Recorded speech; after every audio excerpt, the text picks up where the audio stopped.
할렐루야. 네, 우리 작업분들하고 인사합시다. 거룩이 힘이다. 네, 작업분들하고 얼굴 바라보면서 거룩이 힘입니다. 할렐루야. 예전에 어떤 성경 학교를 열었는데 한 아이가 선생님한테 이렇게 질문을 했다고 합니다. 쌤이요. 하나님하고 예수님하고 부자지가 맞는지요? 그랬더니 맞다는 거예요. 그런데 어째서 하나님은 하시고 예수님은 예시인겨? 그랬더니 선생님이 갑자기 당황스러워서 답을 못하고 있는데 옆에서 있던 여자아이가 남자아이 뒤통수한테 팍 치면서 그랬다는 겁니다. 넌 그것도 모르는겨? 서양은 다 성이 뒤에 붙자뇨. 님씨 아니에요, 님씨. 그랬대요. 하나님은 님씨. 오늘 본문 말씀은 우리가 너무 잘 알고 있는 말씀입니다. 이미 여호수아를 중심으로 해서 가나안 정복 전쟁이 이제 일어나고 있는 첫 번째 관문이었던 요단강을 건넌 후에 여호수아는 이스라엘 백성들을 데리고 요단강을 건너면 모든 것이 다 해결될 줄 알았겠죠. 그리고 그 이후에 모든 길들이 다 자연스럽게 다 열릴 것이라고 생각했을 것입니다. 그런데 요단을 건넌 다음에 또 다시 하나님이 이 여호수아에게 명령한 것이 바로 전쟁을 앞두고 있는 이 백성들에게 이 광야에서 다시 할례를 하는 것이에요. 그래서 여호수아는 그 말씀에 순종하여 다시 할례까지 마친 상태가 바로 오늘 우리가 읽은 본문의 앞절까지의 말씀입니다. 그럼에도 불구하고 여호수아는 하나님의 말씀에 순종하여서 요단강을 건너고 할례를 행하고 그리고 이제 여리고성을 이제 눈앞에도 두고 보는데 높은 그 여리고성을 보니까 도무지 열릴 것 같지가 않는 것입니다. 아마도 이럴 때에 성경에는 그 내면이 드러나고 있지는 않지만 여호수아는 굉장히 큰 갈등을 하고 있지 않았을까, 굉장한 두려움이 그 안에 있지 않았을까라는 생각이 듭니다. 그럼에도 불구하고 여호수아는 그런 마음임에도 불구하고 전진하고 또 전진하고 앞으로 전진합니다. 그럴 수밖에 없었던 것이 하나님께서 여호수아에게 약속한 말씀이 있었기 때문에 그래요. 자, 한번 볼까요? 하나님께서 여호수아에게 어떤 말씀을 약속을 했는지 여호수아서 1장에 그것이 다 들어있는데 봅시다. 1장 6절입니다. 같이 읽을게요. 시작. 강하고 담대하라. 너는 내가 그들의 조상에게 맹세하여 그들에게 주리라 한 땅을 이 백성에게 차지하게 하리라. 하나님께서 그에게 약속한 것이 무엇이죠? 강하고 담대하라 명령을 하셔요. 자, 7절에 또 명령을 하십니다. 같이 읽겠습니다. 시작. 오직 강하고 극히 담대하여 나의 종 모세가 내게 명령한 그 율법을 다 지켜 행하고 오로나 좌로나 치우치지 말라. 그에 하면 어디로 가든지 형통하리니. 하나님이 또다시 약속을 어떤 명령을 하십니까? 강하고 극히 담대하라 이렇게 말씀을 해요. 또다시 9절에 들어가서 또다시 말씀을 합니다. 같이 읽겠습니다. 시작. 내가 내게 명령한 것이 아니냐? 강하고 담대하라. 두려워하지 말라. 놀라지 말라. 내가 어디로 가든지 내 하나님 여호와가 너와 함께하느니라 하시니라. 네, 또다시 말씀을 어떻게 하지요? 강하고 담대하라. 두려워하지 말며 놀라지 말라 이렇게 말씀을 하셔요. 자, 마지막 18절 한번 볼까요? 같이 읽겠습니다. 시작. 누구든지 당신의 명령을 거역하여 당신의 말씀을 순종하지 아니하는 자는 죽임을 당하리니 오직 강하고 담대하소서. 예. 여호수아에게 계속해서 임하였었던 것은 강하고 담대하라예요. 강하고 담대하라. 그럴 수밖에 없었던 것이 여호수아는 이 광야 40년을 시간 그 동안에 그는 늘 2인자로서 모세를 보필하는 자로서 섰습니다. 그 지도자로서 최고의 지도자로서 서기에는 자신이 너무 역부족이라고 그런 생각을 갖고 있었던 것이 바로 여호수아였었어요. 그래서 이 가나안 정복 전쟁을 할 때에 그의 두려움 마음을 아시고 하나님께서 이 약속의 말씀을 이 여호수아에게 준 것이에요. 강하고 담대하라. 강하고 담대하라. 자, 우리 자녀분들에게 축복합시다. 사랑하는 성도 여러분들, 강하고 담대하십시오. 하나님이 당신과 함께 하실 것입니다. 할렐루야. 네, 그렇습니다. 여호수아에게 임하였던 그 놀라운 축복이 여호수아에게만 임하는 것이 아니라 말씀의 모든 축복과 모든 명령은 바로 저와 여러분들에게 임하는 축복인 줄 믿습니다. 할렐루야. 그럼에도 불구하고 여호수아 안에는 내면적인 여전히 두려움이 있었을 거예요. 왜 그러냐면 구약의 여리고성은 요단 서편으로부터 9km 지점에 떨어져 있습니다. 그리고 예루살렘 동북방면으로는 30km 정도 떨어져 있는 천연의 요새예요. 그림 한번 볼까요? 첫 번째 그림 한번 봅시다. 여리고성은 가파른 경사지, 저 그림에 보면 경사지가 있잖아요. 경사지 제일 꼭대기에 있습니다. 정상에 있기 때문에 군사적 작전으로서는 공격이 거의 불가능한 지역이에요. 경사가 있고 그 경사 꼭대기 있었기 때문에. 근데 더 치밀한 것은 이 여리고성이 또 어떤 구조로 되어 있냐면 두 번째 한번 볼까요? 그림. 두 번째 그림 보면 앞에 한 3, 4m 정도 되어지는 벽이 하나 이미 1차 벽이 있습니다.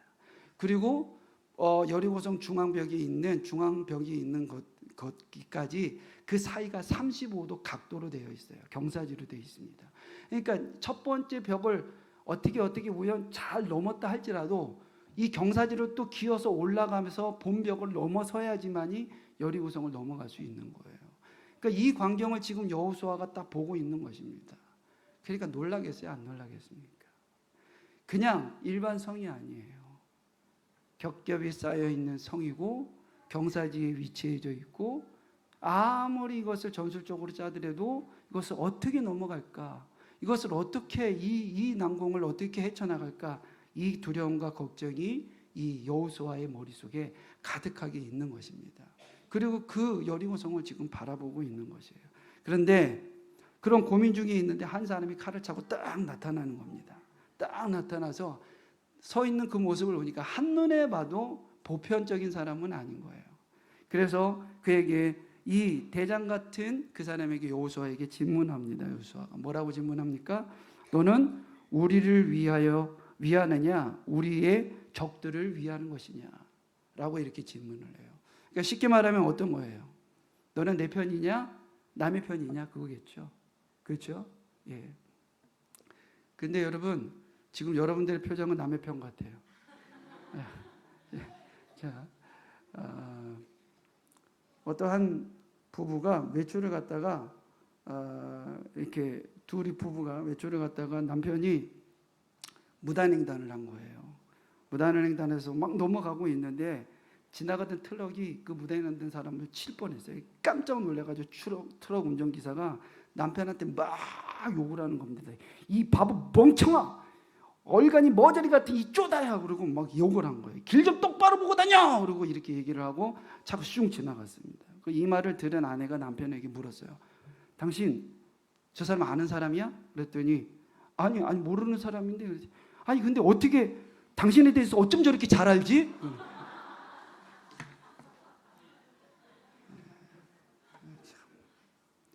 평생 내 편이라고 생각했는데 아내가 내 편이 아닌 것 같아요. 1861년부터 1865년까지 남북전쟁이 일어났었습니다. 당시 링컨 대통령은 노예 해방을 위해서 싸운 것으로 알려져 있죠. 근데 중요한 것은 이 전쟁이 5년 가까이 계속 지지부지하게 이렇게 지속되면서 수많은 희생자들이 나타난 거예요. 그러니까 지도자로서 굉장히 갈등이 많았겠죠. 그리고 그 참모진들도 굉장히 많은 고민들이 빠졌을 것입니다. 그리고 한 참모가 링컨에게 와서 이렇게 이야기를 합니다. 각하, 하나님이 우리 편에 계신다면 얼마나 좋을까요? 그러면 빨리 이 전쟁을 승리로 끝내고 평화가 오지 않겠습니까? 이렇게 얘기를 했다고 합니다. 그랬더니 그 참모도 하나님을 믿는 사람이고 링컨도 하나님을 믿는 사람이니까 그러니까 하나님이 우리 편에 서 계시기를 바라는 것이 당연하고 그렇게 기도하고 있었던 것입니다. 하지만 문제가 있었죠. 어떤 문제가 있었을까요?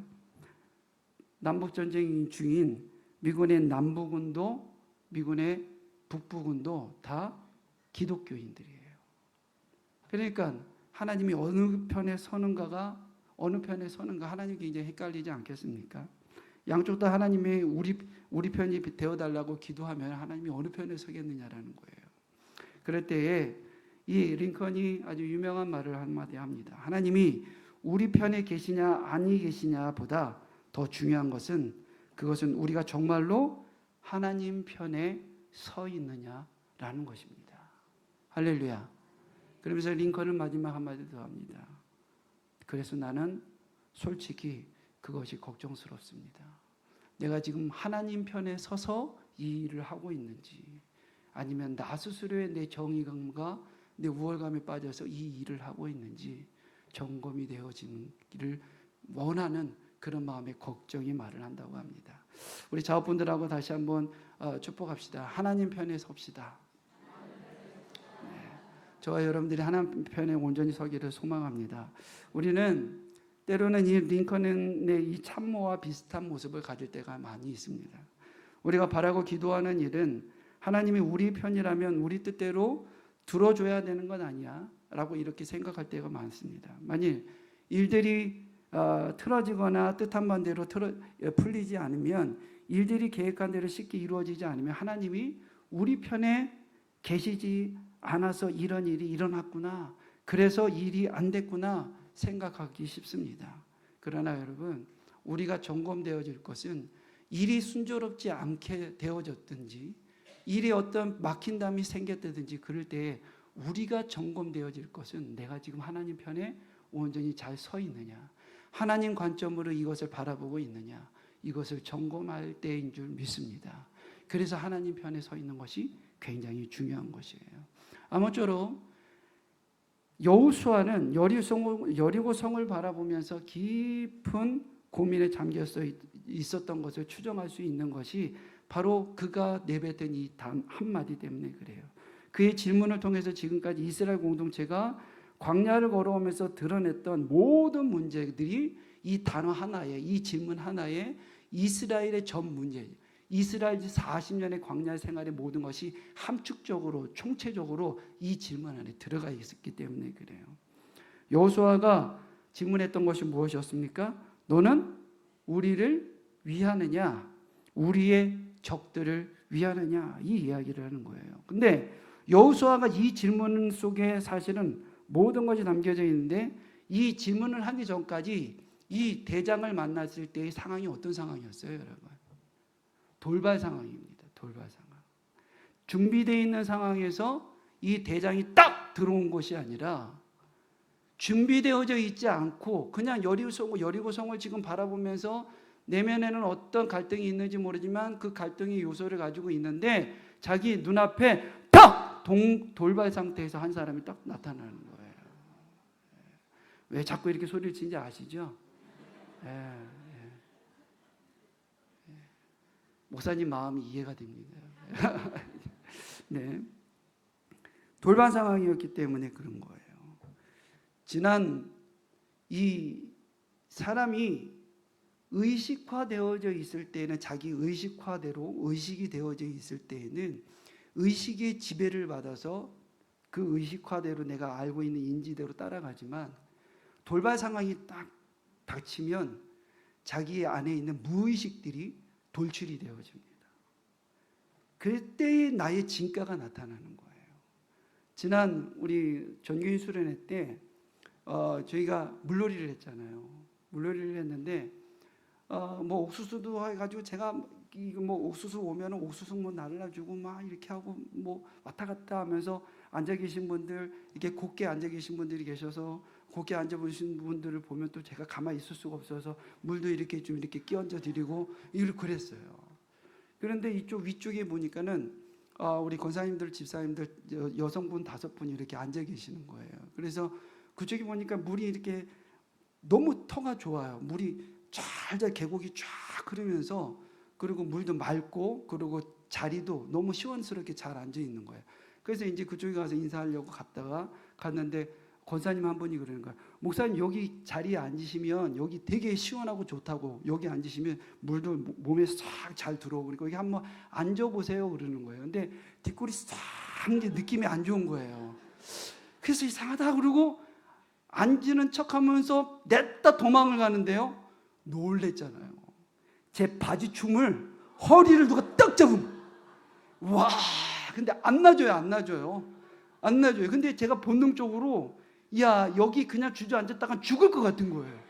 그래가지고 거기 필사적으로 도망치려고 막 하는데 이 바지춤, 허리춤을 딱 잡아가지고 내리는데 바지는 점점 내려가고 앞에는 내려가지 않게 하기 위해서 앞에는 막 잡고, 그런데 진짜 그때 요셉의 마음이 생각이 나요. 이걸 벗고 도망을 가야 되나?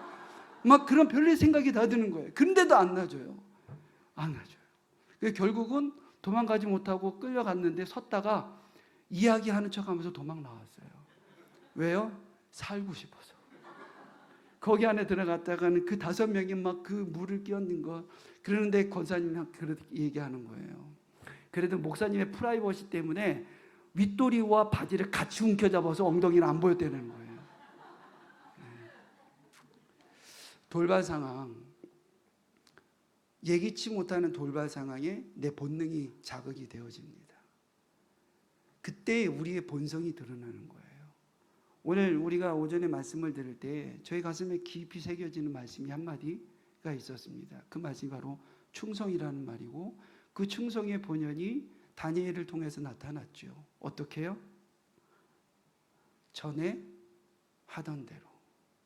어떠한 돌발 상황 속에서도 자기가 늘 겸비되어져 있는 사람은, 정말 충성되게 겸비되어져 있는 사람이라면, 정말 그것이 영적으로 잘 겸비되어져 있는 사람이라면 어떤 돌발 상황이 온다 할지라도 그 사람은 영적인 대처를 할 겁니다.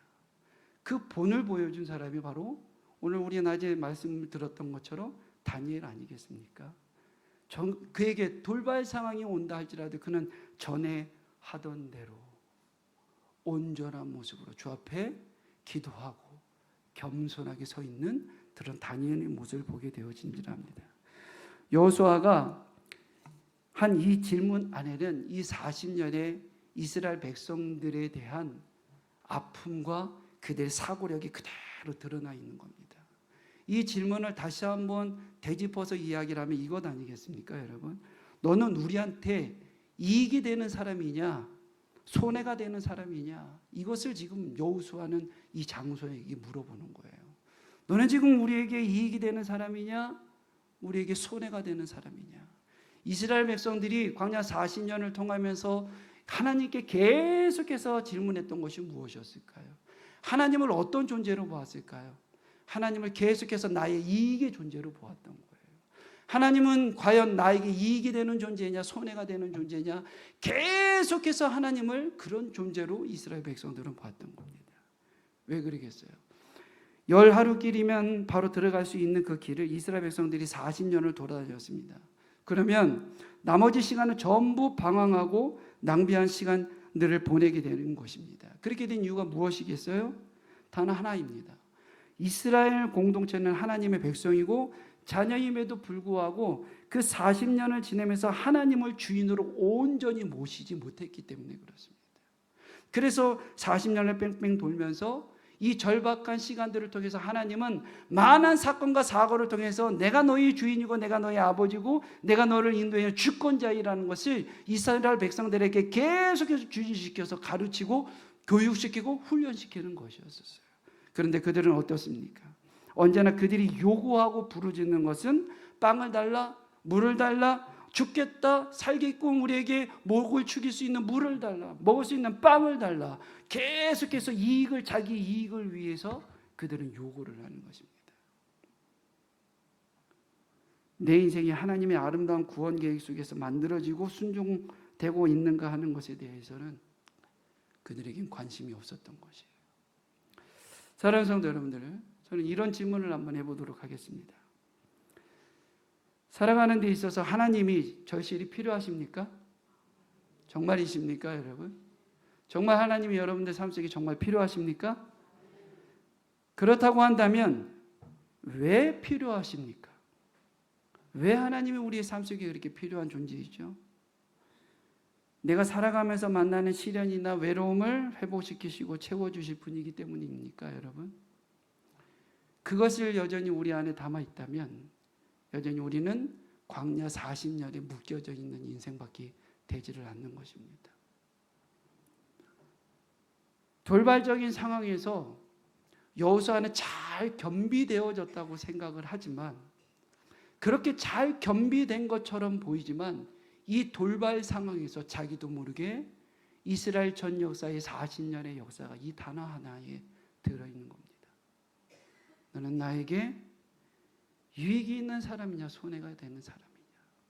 여호수아조차도 그런 고백을, 그런 질문을 하고 있는 것입니다. 그런데 이런 것들이 이 단순히 구약에만 있을까요, 여러분? 예수 그리스도를 구주로 믿고 하나님을 내 아버지로 섬기는 그런 고백을 하고 있었던 신약교회는 없었을까요? 자, 한번 봅시다. 신약교회 한번 봅시다. 요한계시록 3장 20절입니다. 같이 읽겠습니다. 시작.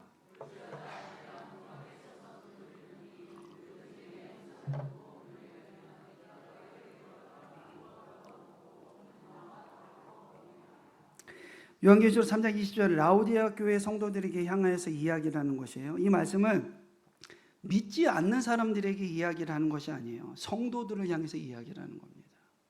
그러니까 성도들을 향해서 이야기하고 있다는 것은 이것이 구원과는 관계가 없는 것을 이야기하는 거예요. 구원은 이미 우리에게 말씀해 주셨던 것처럼 구원의 문제는 우리에게 선택권이 있지 않습니다. 하나님의 주권적인 은혜로 우리에게 구원의 은혜를 주신 것이고, 성령의 감동과 감동을 통해서 우리가 예수 그리스도를 구주라고 고백할 수 있는 그 마음까지도 조정하시는 성령의 은혜가 우리에게 임재해 주셔서 이미 그건 우리에게 선택권이 있는 것이 아니에요. 그래서 문을 열고 이제 닫고 이것이 구원의 문제가 아니라, 이 문제는 바로 필요할 때만 문을 열어주고 주님을 맞이하고 필요가 없을 때는 그 문을 닫아버리는, 우리가 살아갈 때에 주님을 우리의 삶 속에 초대하느냐 초대하지 않느냐, 이 이야기를 하고 있는 것입니다. 여호수아가 40년 광야 끝에 바로 그 질문을 하고 있는 거예요. 당신은 나에게 유익이 있는 사람입니까? 우리에게 유익이 있는 사람입니까? 손해가 있는 사람입니까? 본능적으로 태어난 겁니다. 그런데 중요한 거는 바로 이거예요.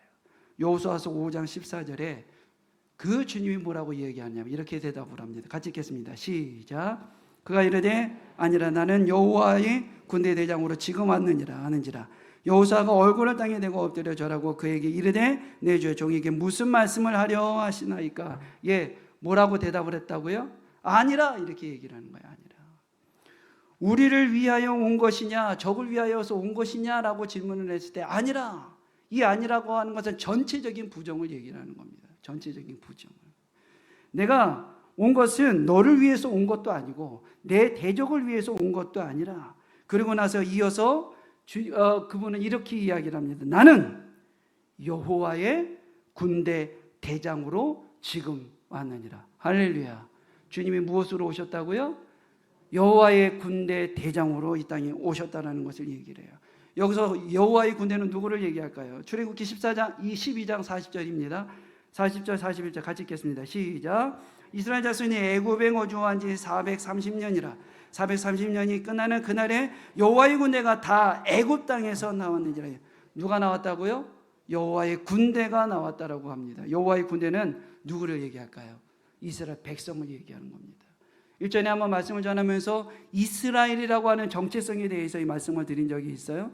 그때 이 이스라엘의 정체성, 아브라함부터 시작하여서 이삭과 야곱을 통해서 일어나고, 그 야곱을 통해서 민족국을 이루겠다라고 하는 하나님의 약속이 아브라함, 이삭 그리고 야곱에게까지 일어나게 되어지고, 이름이 없을 때에 이스라엘 야곱이 야복강가에서 현사와 겨루와 싸움에서 이뤘을 때, 그때에 비로소 이스라엘이라고 하는 이름을 갖게 되어지죠. 그때 그 이스라엘이라는 뜻이 어떤 뜻이라고 말씀드렸습니까? 하나님과 더불어 싸운 자, 하나님의 도움을 받아 싸운 자라고 하는 그 뜻을 가진다고 말씀을 드렸어요. 그리고 그 뜻을 가지고 바로 다윗이 골리앗과의 전쟁에서 이 말씀을 하고 있지 않습니까? 너는 단창으로 나에게 나오지만 난 만군의 여호와, 네가 조롱하고 있는 만군의 여호와 바로 이스라엘의 군대의 하나님으로 나는 나오노라, 이렇게 말씀을 하지 않습니까? 그런 것처럼 여기서 말하고 있는 여호와의 군대라고 하는 것은 바로 이스라엘 백성을 얘기하는 것이고, 그 이스라엘의 백성의 대장으로 주님이 오셨다라는 것을 말씀을 하고 있는 것이에요. 다시 한번 우리 5장 14절 한번 읽겠습니다. 시작. 그가 이르되 아니라 나는 여호와의 군대 대장으로 지금 왔느니라 하는지라. 여호수아가 얼굴을 땅에 대고 엎드려 절하고 그에게 이르되 내 주여 종에게 무슨 말씀을 하시려 하나이까. 네, 군대 대장이 이스라엘 백성의 사령관으로 오셨다라는 거예요. 이것을 신약에서는 지금 하나님께서 이스라엘 백성들에게 임재해 주셨다는 것은 바로 신약의 예수 그리스도께서 이 땅에 오신 성육신 되어서 오신 것을 예표하고 있는 것입니다. 어떻게 됐든 그 주님께서 이스라엘 백성들에게 사령관으로 오셔서 지금 여호수아에게 이야기를 하고 있는 것이 무엇이냐면, 여호수아가 지금 내면 안에 내적 갈등을 계속 갖고 있어요. 아까 우리가 보았던 것처럼 여리고 성을 보니까 함락할 수 있는 성이 아니에요. 어떤 구조로도 그것을 이길 수 있는 성이 아닙니다. 저걸 어떻게 하지? 저걸 어떻게 처리하지? 저 전투에서 나는 어떤 사령관으로, 어떤 지도자로서 나는 이 백성들을, 이스라엘 백성들을 끌고 저 여리고성을 함락하지? 이 고민이 이 여호수아 안에 가득하게 있는 겁니다. 주님은 그것을 아시고 여호수아에게 임하여서 이야기를 하는 겁니다. 내가 이스라엘 백성, 내가 여호와의 군대에 사령관으로 와서 내가 너희들의 사령관으로서 너희들을 지도할 것이고 너희들을 이끌어갈 것이야. 이 말씀을 하고 있는 겁니다. 여리고 전투를 자신이 사령관이 되어서 작전을 짜고 전쟁을 해야 되는 것으로 이해하고 있는 이 여호수아에게 이야기를 하고 있는 겁니다. 그래서 하나님께서 여호수아에게 나타나셔서 하는 말씀이, 여호수아야, 이 전쟁은 내가 전략을 짜는 전쟁도 아니고 내가 지휘관이 되어서 책임을 져야 하는 전쟁도 아니라 내가 하는 전쟁이다. 할렐루야. 사랑하는 성도 여러분들, 우리는 지난 8월 한 달 동안, 7월과 8월을 한 달 동안 유치부부터 시작을 하여서 청년부에 이르기까지 지난주까지 수련회를 마쳤습니다. 수련회 가족까지 우리가 어떤 가족을 온 것 같습니까, 여러분? 요단강을 건너고 할례를 받아서, 할례를 받고 이제 거룩하게 하나님 앞에 선 것처럼 우리가 지금 서 있는 모습인 줄 압니다. 그런데 지금부터 우리가 중요한 것이에요. 지금부터 우리는 하기수련을 통해서, 여름 행사를 통해서 겸비되어지고 성숙되어지는 어떤 은혜를 충만하게 받고 겸비되어진 것처럼 보이지만 정말 우리가 잘 겸비되어져 있냐는 거예요. 이후에는 우리에게는 어떠한 돌발 사태도 없겠습니까, 여러분? 우리가 여름 행사 동안에 받았던 은혜 하나로 우리가 나머지 시간들을 잘 버텨낼 수 있겠습니까, 여러분? 아닙니다. 또 다른 돌발 상태가 우리에게 나타날 수 있어요. 그러면 그 돌발 사태가 나타날 때마다 우리는 또다시 우리의 옛 습관대로 또다시 돌아가서 또다시 세속주의적인 생각과 사고를 가지고 질문을 던지고 그렇게 삶으로 돌아가지 않겠습니까, 여러분? 이제 우리의 대장 되신 주 여호와 하나님께 온전히 의존하기를 주의 이름으로 축원합니다. 이 이후에 우리의 싸움은 주께 의존하여 우리의 사령관 되시는 여호와 하나님이 우리를 이끌어 가시는 대로 우리는 그의 말씀대로 순종하여 달려가면 승리할 줄 믿습니다. 그러면 어떠한 돌발 상태가 우리에게 온다 할지라도 그때 우리는 여호와 하나님을 부르짖을 것이고 그때 우리는 주 여호와 하나님이 나와 동행하신다는 것을 고백하게 되어줄 줄 믿습니다. 말씀 앞에서 서는 자, 그 말씀의 그 거룩함을 위하여 생명을 거는 자, 하나님은 그 사람을 기억하시고 그와 동행하시고 이끌어 주신다고 합니다. 그런 겸비되어지는 저와 여러분들의 삶이 되어지기를 주의 이름으로 축원합니다. 찬양단 나오시고 같이 우리 찬양하며 우리 기도하며 나가도록 하겠습니다.